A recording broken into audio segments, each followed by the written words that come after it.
Spoštovani kolegi, naša velika odgovornost je, da sprejmemo takšno reformo skupne kmetijske politike, ki bo evropskim kmetom omogočila, da bodo še naprej zagotavljali zdravo, kakovostno in cenovno dostopno hrano za Evropejce. Kmetom moramo zagotoviti dostojne prihodke za njihovo delo in enakovreden položaj v prehranski verigi.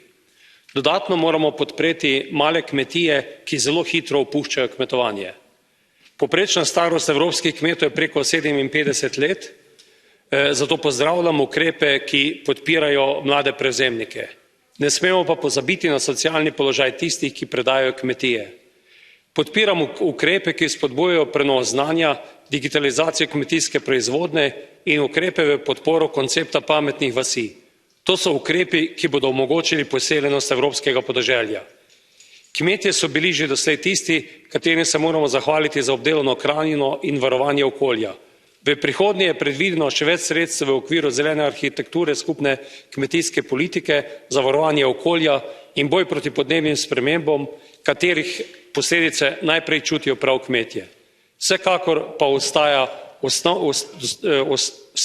ostaja osnovna funkcija kmetijstva, da proizvede dovolj hrane, da imajo kmetje dostojen prihodek, zato moramo podpreti kmete, ki dejansko pridelajo hrano preko osnovnega plačila in proizvodno vezanih plačil. Hvala lepa.